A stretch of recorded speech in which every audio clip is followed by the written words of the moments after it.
The unburied dead, the unburied dead are coming back to life, are coming back to life. My name's Mark Warman. I'm Darren Kirkpatrick. And we get paid to bring dead cars back to life. We work with my best friend Royal and my son-in-law Josh. We search far and wide to find how a car was built, where it spent its life, and how it died. After that, we bring it back to look exactly the way it did on the day it was born. If we don't kill each other. Just shut your mouth before I actually punch you out. Can I leave a handprint on your face?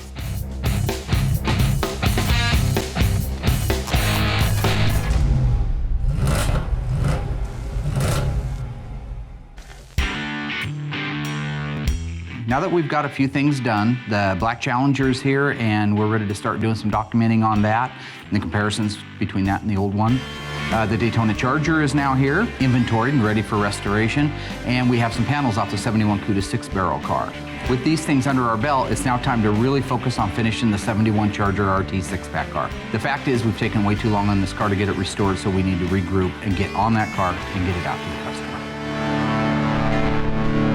We're assembling the 71 Dodge Charger today, working on the air grabber setup. It's a very intricate piece. Basically, it uses a trap door that opens up and allows cool air to get into the motor, and that increases the performance of the engine over the hot air that normally goes in. Go out and get the plenum that should be out there on the assembly bench. Let's lay out the plenum and the pieces for it. I have to find the plenum.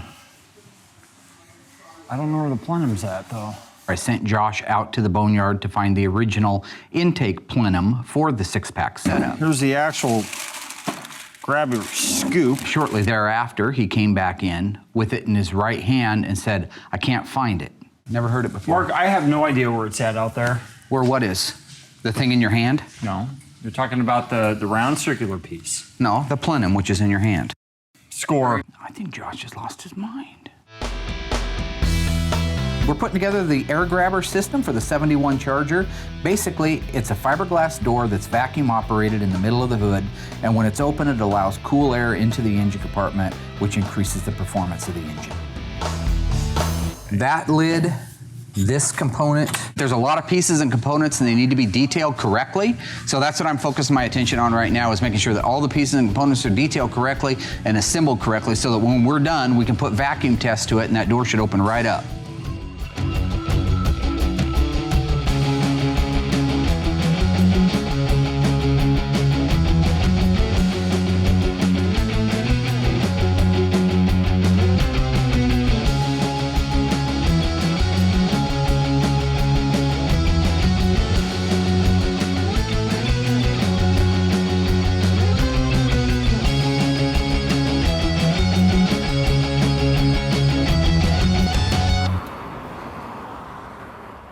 So I'm working on the interior trim panels right now. I'm putting the right-hand and left-hand quarter lower interior trim panels on, the upper garnish moldings, A-pillar moldings, and the roof rail moldings on the inside.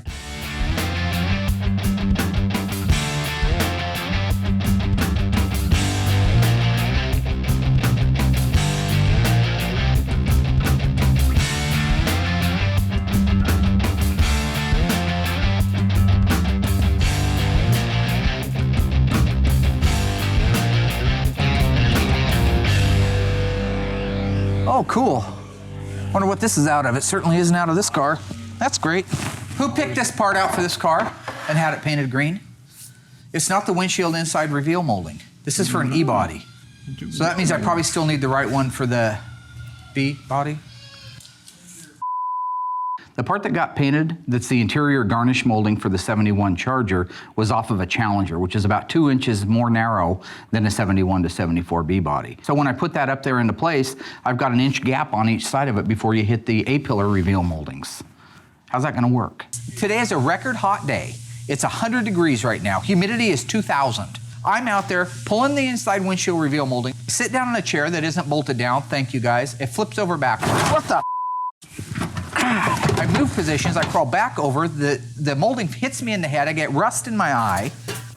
God, cross-eyed, wrinkled. And I could come in and I could say, hey guys, don't do it again. But the fact is, I could walk in here 1,000 times and say, don't do it again. And they'll do it again. You walk in and you tag them in the nuts without molding like a whip, I guarantee you they will always remember that. Wiener shot? Stop. Wiener shot. Stop. That's what you get when I send you out specifically to get an interior reveal molding windshield for a 71B body, and you guys come back with an E body. Oh, really? Is that what you get? I thought you just wanted to, you know. And these are the type of things that they're doing, screwing up when they don't need to screw up, when they know exactly how to do it. They just don't take the time to think about it. That's taken years off my life. I'm out there sweating my ass off. We're not doing anything wrong. Laying upside down, this fell and hit me in the head. Didn't hit you hard enough. Watch it, Beak Eyes. Watch it. So the 1970 to 1974 E body is basically the Barracuda and the Challenger. B body encompasses all the other versions of the mid-size lineup. The Charger, Roadrunner, Super B, Satellite, Coronet, and that kind of thing. It's a little bit bigger looking car, even though overall they're probably pretty close in size and weight. We're masking off this section right here on the air grabber because this little green section right here, we have to paint that part in black because this decal got put on before we painted it. Are all the pieces for the air grabber detailed? Yes, they are. Ones we have. Unless Yeah, talk Everything to is there. Josh. Everything is there. Don't blame everything on Josh, If you're chiming off at me, I might just have to neutralize you. please. Wow. I'm from the streets, Really? man. I'm I from the would streets. really. Better eat your Wheaties before you decide to challenge Yeah, that me. girl. Yeah. Punch. Because I just plus 140 pounds, I could easily beat you up.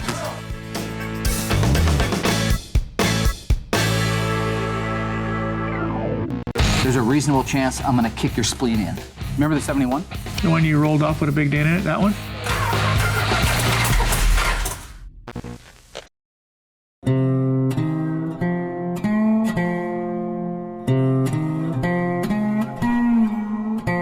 Well, today we came out to Lone Pine Farms to go on a hayride. We're gonna try to get a jump start on the Halloween season. Last year, the mutants ruined it for everybody, and we ended up carving rotten pumpkins like 5 days after Halloween. In an effort to make this a better year, I've taken control of that and have orchestrated this trip out to the farm. Today is my daughter's first time to go on a hayride and pick out a pumpkin. I'm very excited for that. So what we're gonna do is we're gonna get on the hayride truck, go out to the middle of the patch there, find a perfect pumpkin for each one of us, and load it up and head back. Don't ever touch my butt. What are you talking No, about? I'm not gonna play like the other ones do, okay? I'm not gonna play like the other ones do. I'll bash your head in. Don't touch my butt. I didn't do anything. What's wrong with you? Try it and I'll bash your head in.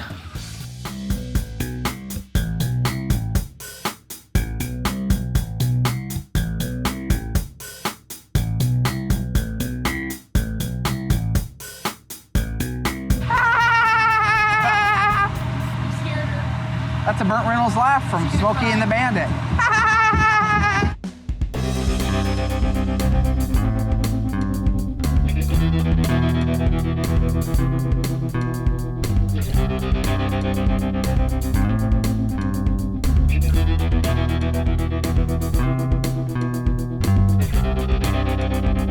Yeah, that's mine, man. That's my pumpkin. Grab it. Which one? The one you, what one? What about the this one one? you just had in your hand? This is a nice one. Okay, is that a nice one?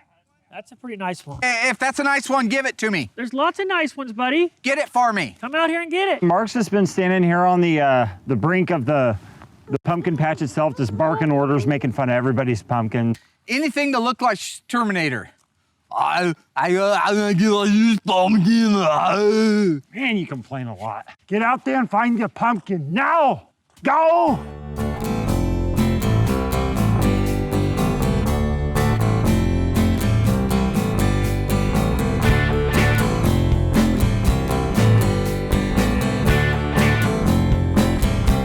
You can never outrun me, fool. I could always outrun you. You I can could never still outrun me. You can't outrun me. You're 49 years old, I could still outrun You're you. 75 years old and you couldn't outrun me if you tried. Sure I could. You couldn't.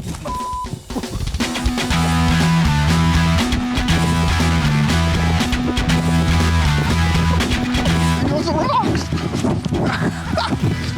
Whoa. He just winds me up. It drives me nuts, and I fall for it every time. Did you beat him in the race? I beat him in the race. I can always beat him in the race. Ooh.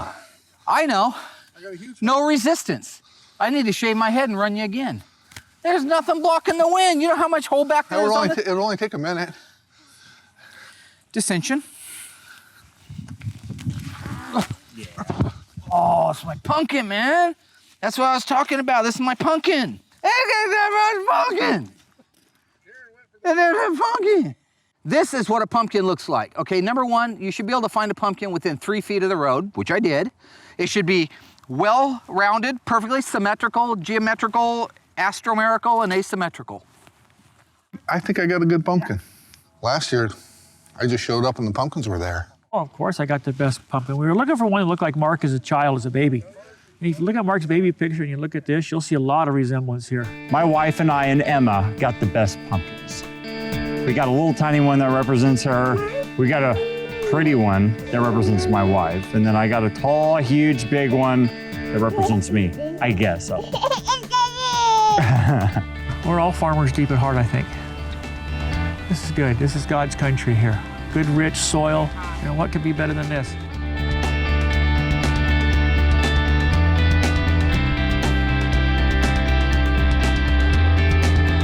Throughout the course of my job and getting the cars done and the temper flaring and the fit throwing, I am blessed in as much as I get to do what I want for a living. In this case, we could take time out of the middle of the week, round up the families, go out and have a really terrific day at the pumpkin patch and build some memories that'll last a lifetime.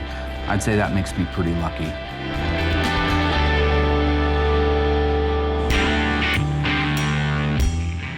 Today we got the carburetors in from Holley, the original replacement carburetors for the 71 Charger 6-pack. So we got to get the old tape. We always tape off the top of the plenums of the intake manifold so we don't get paint and grime down in there. After that, I've got to go over and put the right hand and the left hand doors together because Legendary Interior showed up today with the upper door trim panels I've been waiting about 4 weeks for. Darren's not here today, so I'm just, you know what I'm saying? Maybe that's why we're gonna get a lot done. This is so cool. So we should have 2 outboard carburetors and 1 inboard. You can tell the difference between them. One has an idle circuit, the other 2 don't. That beauty, huh? Showing Josh the Holley carburetors and what to look for and to be able to tell the difference between an original one or the reproduction one, those are important things, no doubt about it. And he is starting to really understand how to find one, know what it's off of, and if it's correct for a car. Vacuum seal you were talking about. It's a vacuum operated secondary outboard carburetor. So that's a vacuum diaphragm right there. Vacuum diaphragm, and these are for the outer. Those are the outboards. And this would be the That is the main center. main center. Yep. Holley has a complete reconditioning department. So even though these are very functional service replacement carburetors and basically in appearance they look the same, they're not identical to the original ones. Things like these bolts right here, they're originally a flat pan head type screw that goes in there, and there's some other subtle changes. So I have the original carburetors for this car that need to be completely reconditioned. Yeah. So that's part of their service too. So I want to put our 3 carburetors that are going back, that are the correct numbers matching, and send those to Holley. They can rebuild them, send them back, and we'll just send them with the car with the owner. It's equally important for him to know why that's cool. And part of my heritage that if I'm gonna pass the torch on to him, he needs to know these are the things that we did for fun, that multiple carburetors always meant big horsepower. All the little things that we kind of took for granted growing up, he hasn't had an opportunity to see. You should always be able to just put one in by hand. If I find you with an impact gun driving one in, there's a reasonable chance I'm gonna kick your spleen in. You know what I'm saying? That's understandable.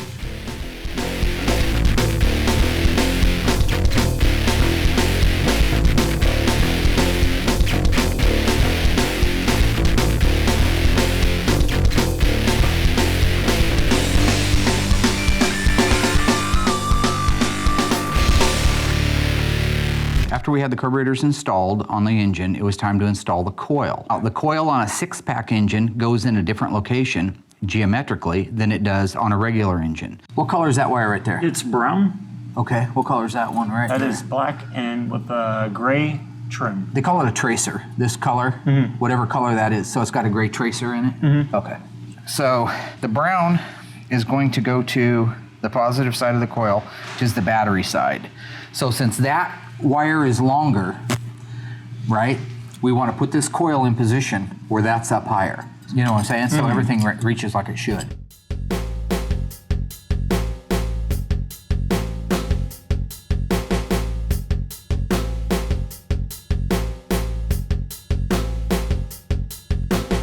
Now that the carburetors are on and I'm out of things that I can put on, I'm gonna move on to the door trim panel and start putting the door together. I'm putting the relay rod in the door right now that connects the inside pull handle to the latch mechanism so that it'll actually, when you pull on the handle, you can actually open the door up.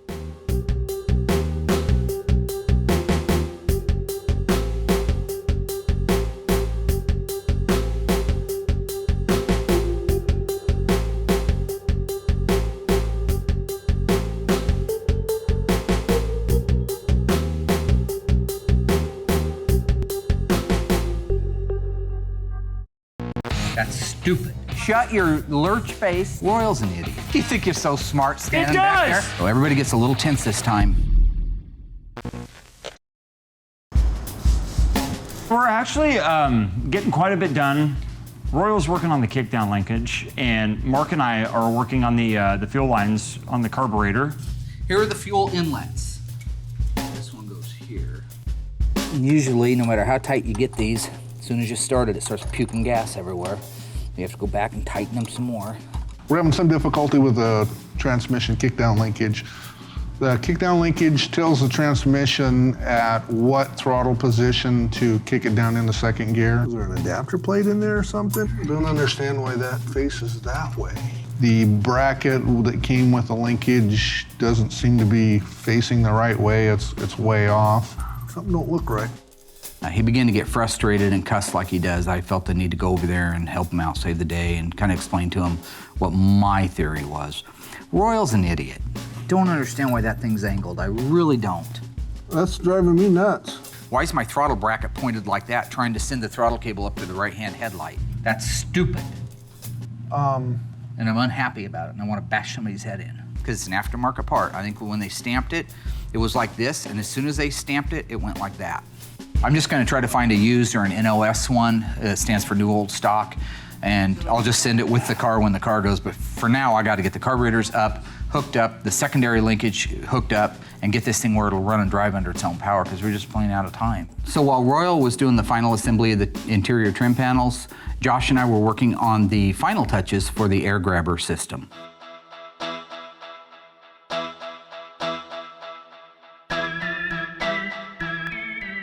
You have to have the pin installed in the actual door on the hood to be able to make it work. Now, why won't you hold the light on what I'm working on? Well, maybe if You have to reach way up inside there, put the circlip over the end of the pin so that the door will function normally. That's your fault, you How is that my fault? Because I'm sitting there, I'm trying to get the light past my it's all eyeball. my fault. Well, I put it on because you won't just hold the damn light. Yeah. Mark says it's my fault for not holding the light steady, which my hand was pretty steady. Clamp fell because you won't hold the light.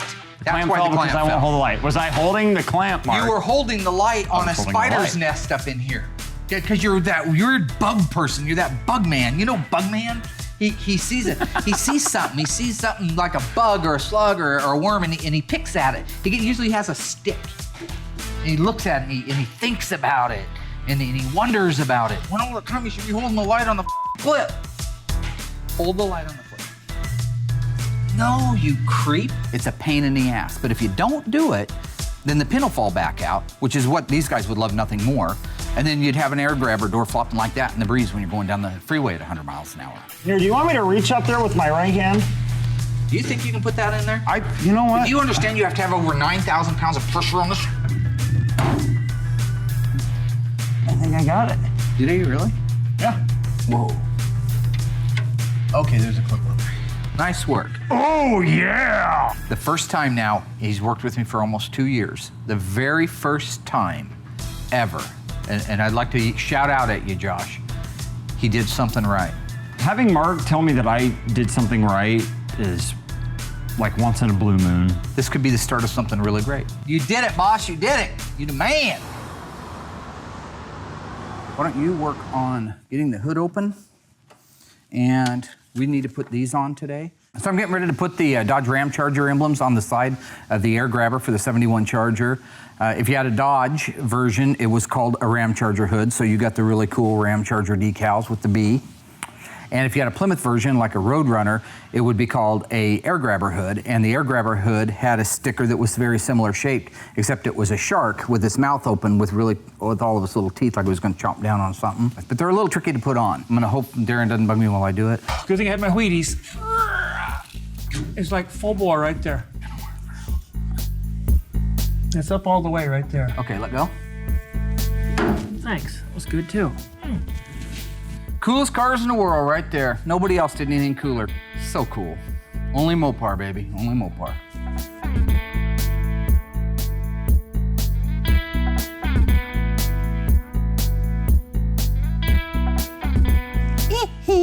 Shamo.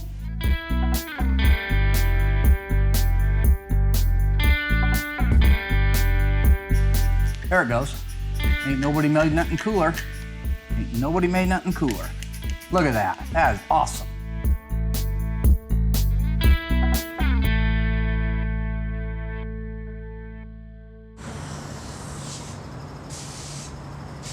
Here's what I need. There's oil in there. I'd like to put the oil in this hole right here. Confirmed. Okay, you can do that. And then I'd like to make sure that the petcock is closed on the radiator and add the gallon of antifreeze that's in there. After I prime the engine, I want to put the battery in it and crank the engine over a little bit. And then I want to find top dead center of the compression strokes so that we can set up where the distributor What's the goes number in. one plug pulled out then? The what? Number one plug will need eventually to Got be the one on pulled the other out. side front. Yes, it is. Very good, Darren. Josh, why don't you hop down there and I'll tell you what to do, buddy? While I had the guys installing all the fluids, I was able to go over and tear apart the original distributor for that motor. I was amazed that I was able to go down to Napa and actually buy the original dual point setup and condenser for a 1970 Prestolite dual point distributor. One of the things that bothers me probably the very most is a stupid looking human being. Josh comes in looking like a 1971's wrestler. I mean, and that's exactly what I thought. I'm looking at him and I'm thinking it's Portland wrestling all over again. What did you do? Google Dutch Savage Portland wrestling to come up with that beard cut, dude? I like it. So Darren and Mark are picking on me today because of my facial hair. Have you guys looked in the mirror lately? I grew up on wrestling, Mark grew up on wrestling, and Darren grew up on wrestling. The first thing that Mark says, hey look, it's Dutch Savage. If they keep calling me Dutch Savage, I'm gonna go and I'm gonna put somebody in a sleeper hold. I've got Darren in my sights. I actually think I'm gonna have to go shave just so that we can get something done today. Before you can start the engine, you have to install all the fluids, such as transmission fluid, rear axle grease, motor oil, antifreeze. It's very important that you take a lot of time on a freshly detailed OE engine compartment to make sure that you don't have any spillage. Oh, Darren! Some water in These it. parts are so small, I've got to have we'll a have to small clean pick it up. set. Do one of you idiots have it? We'll have to clean it up. What? Okay. Oh, yeah, there's a little spillage over here. God dang it. I thought of all the things to do to the car. It was this or air up the tires. One of the hardest things to do on these old cars that require the Prestolite dual point distributors is to rebuild them. Why do you reckon it is that I'm the only guy in the whole place that can set up a dual point distributor? No answers? Yeah. I'll tell you why, because I'm the only guy in the place with an IQ over room temperature. There's 2 sets of points in them. They have to be set up specifically to open and close at a particular time. And every second, every hundredth or millionth of a second that they don't open or close at the exact amount of time, you lose power and performance and gas mileage. Yeah, this is the breaker plate. This has to move. 2 is things just like this stupid little clip. Wouldn't want to lose that. I didn't know it was a spring torsion clip, so as soon as I pushed it, it popped off, shot all over the inside, ping-ponged off the inside of my toolbox.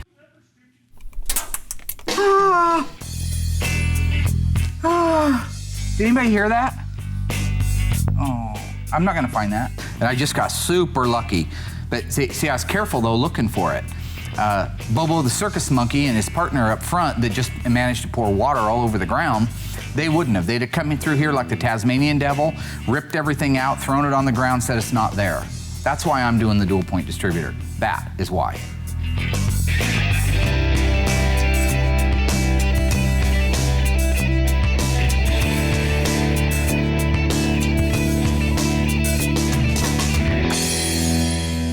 So I got to go get my hair cut, Tweedledum. I just now forgot. I got like 3 o'clock. I got to be over there. So You know you're balding. I'm sorry. You're balding. You're balding.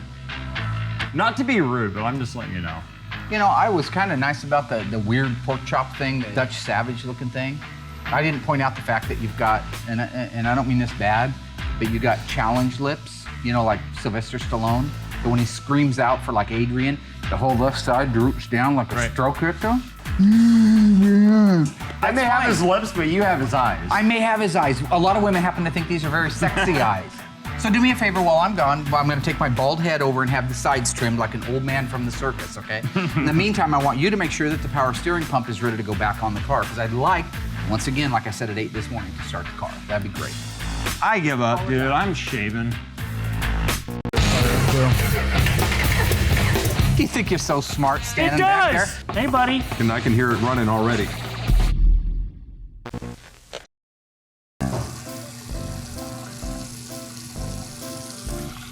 Ow!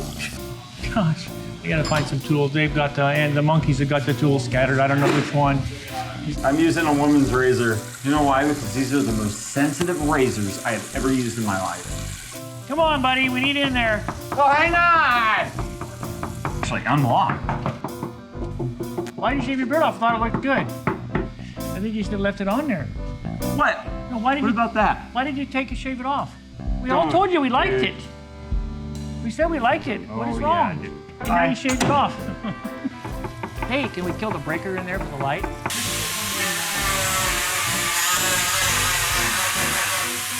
Let's go see how pretty boy is doing now. I'm actually the good one. Who's the only one trying to do stuff here? Mark's getting a haircut or getting a manicure, a pedicure, something, getting his toenails clipped. I don't know what he's doing. And Josh in the bathroom shaving with a girl's razor. Hey, buddy. God, he's like an annoying little child. Come on, buddy. We need to do some work. I'm a brand new man. Let's get to work. Are you for real? So I come back from getting my hair cut, expecting to see all the things done that I left them with. It's a little tight, huh? Darren, Hi, buddy. Where are you? why isn't it on top dead center? You never got that far, buddy. What did you do? I've been gone 45 minutes. Well, let's see. Josh was shaving himself in the bathroom for an hour. I couldn't find him. You said something about shaving. Yeah, he was in there shaving. What'd you do? Well, I tried to do that. I did painting some brackets and talking. Look at you. You're so stupid. Besides shaving your face, what did you get done on the power steering? Is it ready? Almost. Oh, that's looking better though, huh? Hey, go to work, okay? I can't keep saying it over and over again. Well, who went and got their hair cut? My hair grows on company time. I'm gonna cut it on company time. All right? Oh, Now, really? what I would highly Facial recommend you do is hairdo? shut your lurch face and your busted down old man face and go to work. We made some really good progress on Mark and Elena's 1970 Cuda. Since they dropped it off, we had it dipped. We've painted the engine compartment, fixed the little rust holes that were in it, and got all the rusted sheet metal removed from it.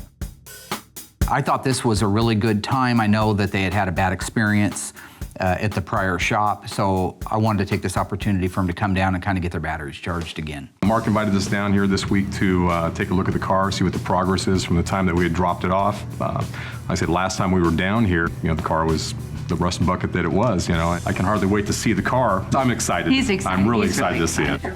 Oh my God! It's starting to look like a car. This is insane. Wow. Oh my gosh. It's a little stunning because I gotta look at color. I think it looks beautiful. I love the paint. I really do. Yeah, so that's the original FE5. I matched it to a door I have out back. I always do that just to make sure because there's a lot of different colors out there and a lot of different shades, but the reason I use the PPG exactly specifically is because it's the same stuff it was painted in 1970. And I still love going out because I did, matched it up to an original 1970 door jamb that had never seen the sunlight, and there's your Rally Red. Only PPG. You're gonna stand out all right. Oh, it's gorgeous. Yeah. It's gorgeous. And I can hear it running already. Bodywork has progressed a lot further than I anticipated. I don't think it's secondary damage as much, but I think the bumper goes here. Yeah, I think it was a swat like that, which is why this is still in really nice shape, instead of the whole thing being caved in and hammered back out. This panel really hasn't, there's no evidence this thing's been caved in at all, which is great. Wow. Darren and me did a 71. Remember the 71? The one you rolled off with a big dent in it, that one? Okay. That's why. This is cool. Now these are the little historical things that are neat. See that little mark right there? Yeah. That's factory. Somebody on the assembly line That was his way of signing off on it. It was somebody's little signature saying, I've signed off on this apron, all the spot welds are good, it's the correct one for the car, ship it. Good to go. I love that kind of stuff. That's just so cool. It should look as original as it was originally, and that's what Mark wants to do. So we love that. The poor dailies didn't even realize that their whole car at the other shop had been packed full of Bondo, when in reality, the panel should have been replaced. So we had all the panels that we had taken off the car out back in the graveyard. I pulled Mark and Elena out there and wanted them to see what shouldn't have happened that did happen. See how you got one metal here and one metal here? I'm wondering if the metals... They riveted on. So they riveted this piece over the top of that Correct. piece? Oh, well, that's insane. That's why there's two pieces there and there's no weld line, because they didn't weld it, they riveted it. And it's just another great example of what can happen when you don't have key quality people performing the restoration on your car. They went over, see? They went, your original panel's all the way down to here. That's why you don't see it. His work is not a hack and patch. His is an actual, let's make it right, and I'm very happy that that's the kind of work I'm getting out of this shop here. I mean, you look at the cars, and the guys have done restores on them, but they were done previously or maybe a long time ago. A long time ago. They won't look the quality of this. I mean, just by looking at the work that you've been doing, I can tell already. Just looking at it, I can envision the car, the complete as it's supposed to be from the factory, So I'm very happy, very pleased with the progress here. Thank you so much for coming down, dude. That's awesome. Yeah. Having the dailies down and check out their car, I think, did definitely serve to inspire them, as well as myself and the rest of the team, and realize that we are damn good at what we do. Okay, so, people can run around saying they're the best, but if you want to know who's the best, look into the eyes of your customers.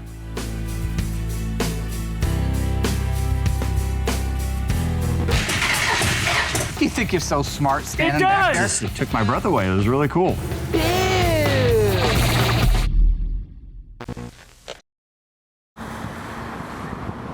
You got nothing. There's no right turn signal. Oh, yeah, there is now. You dumb.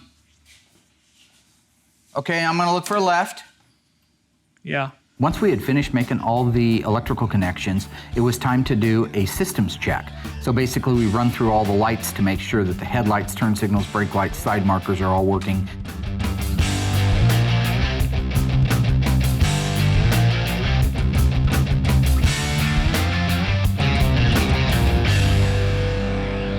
It ain't working, buddy. Some of the, I don't know what we're gonna do, some of those wire brackets go on the head bolts. The spark plug wire separator brackets hold the actual plastic separator that keep the spark plug wires from hitting things like the exhaust manifolds, getting caught up in the fan. So it kind of holds them in place and routes them to the necessary areas of the engine compartment. Take it off, put it back on. I don't know if we can get to it already there with the exhaust manifold and everything there in the way. Oh, God. So while I'm doing the systems check, which is perfect, by the way, Darren squirrels up to me and says, "Hey, buddy, you're never gonna believe this. I forgot to put the brackets back on the engine like you told me to in the beginning. Sorry, buddy." So the next time that I tell you to put the brackets on the motor, because they have to be in the motor before the motor goes in the car, and you don't do it, I'm just gonna do something really bad physically to you. There's a reasonable chance I'll slug you, Okay. or rip your hair out by its roots. All right. Is that it? Yeah, that's it. All right. So in my mind, whenever I hear "I'm sorry" from one of the idiots, all that translates to is I'm gonna work all night fixing the problem. I hate his guts. I wish he'd die a fiery death. It's like that movie with the snakes on the plane. In the end, of course, I'm a hero. We get it done. If I hit my finger again, I'm going to slug somebody in the face. And the payoff is the car can still be started the next day out in the shop.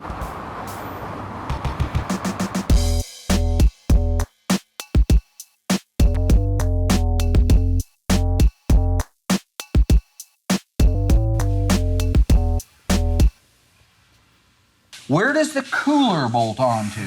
The cooler. The cooler. I bet it would go right here. I bet it goes back here, but that's just Okay, me. I don't know. I'm just guessing. Okay, well, to answer Are you your putting it question, on? yes, it does.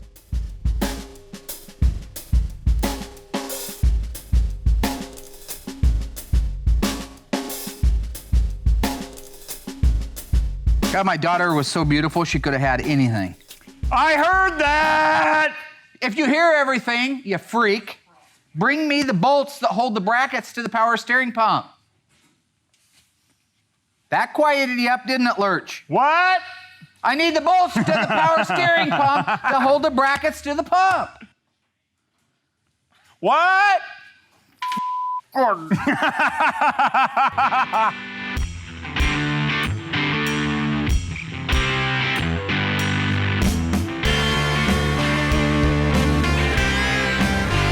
So we finally got all the pieces on the motor and the transmission. All the lines are hooked up. Everything is plumbed out. Wires are in, distributors in, carburetors, linkage, everything's hooked up. The transmission fluid and power steering fluid, since they tend to leak until it warms up a little bit, I want those out in the shop, and that's where we're gonna do the startup. Fire days, we call them, that's the day we fire the car off for the first time. They're always the most stressful. There's 100 things to do to get ready to start one of these cars, so everybody gets a little tense this time. It'll be worth it here. We'll get the car rolled out, and hopefully it'll start right up. Usually it does when I do something, so. Darren, you leaning on the fender doesn't add any pushing ability at all. I've got my hand on the bumper. Are you pushing, though? Well, I'm sort of watching. About this piece right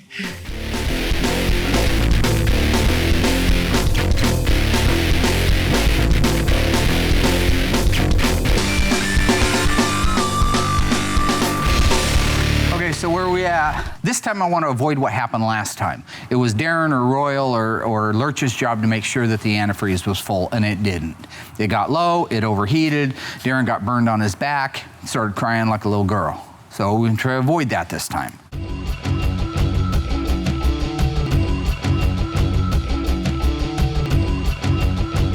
Let's see what we can do here.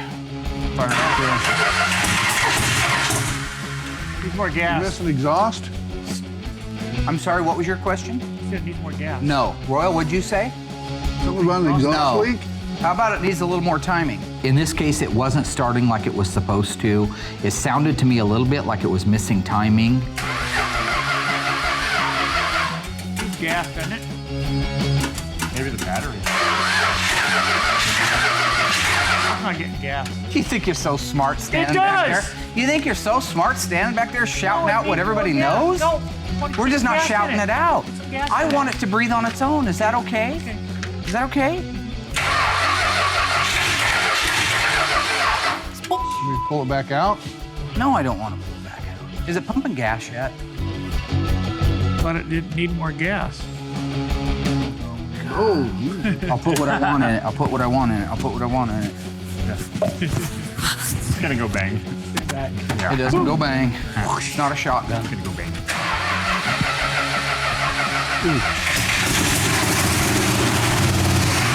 It is not getting fuel up there yet. So after figuring out that it needed fuel, I was wondering why, since the fuel pump's new and all the lines are new. And then, of course, voila, there it is, Darren's handiwork on the back. I guess when I asked Darren to put the fuel lines to the fuel tank and connect them, he probably figured I meant go home and watch the duck game. uh-oh, they're not connected? Uh-uh. I wasn't told to hook them up. It's just something that got overlooked. That's all. Marcus wants to blame me. Just hate your guts. What do you need? I just wish he was dead. Let's get her done, come on. I ended up doing the work myself because I knew if I did it right then, it'd be done and done right. I was able to make all the final connections where it was pumping fuel, and boom. And then he said, I told you needed more gas. All along, needed more gas. More gas. It did. And you kept calling me crazy bad names. I said, it needs more gas. Go, man, go. You got some issues. Go, man, go. Yeah.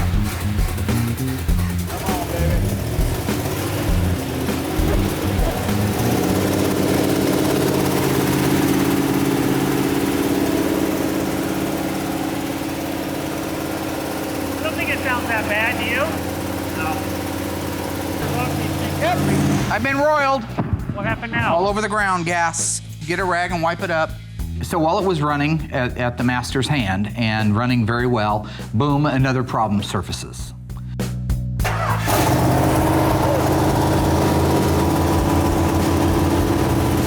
If I had actually finished the car all by myself, it would have been big. Not where it's supposed to be. Something's coming out. Power steering, Look out. power steering, power steering, power Let's shoot steering. now. It's sucking air, it's sucking air. So while I was enjoying hearing the carburetors open up and the engine run so good, bam!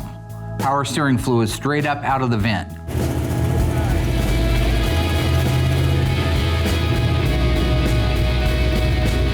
So despite the fuel line problems, the power steering problems, the messes, the cleanups, the blaming, we got the car running great. This is the first time it's ran under its own power since 1975.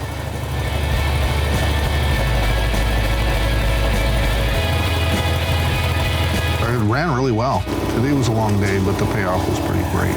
It was really good to hear the engine run. The engine sounds fine. We just got a few little problems. The transmission shifts good. I don't have any weird leaks except for Darren's transmission pan that he didn't tighten down when I asked him to. Anybody that doesn't think you can have a gas leak, an oil leak, a water leak, has really never worked on very many cars. Well, this is the first time I've actually ever heard a 440 six-pack car start up. And I mean, it took my breath away. It was really cool.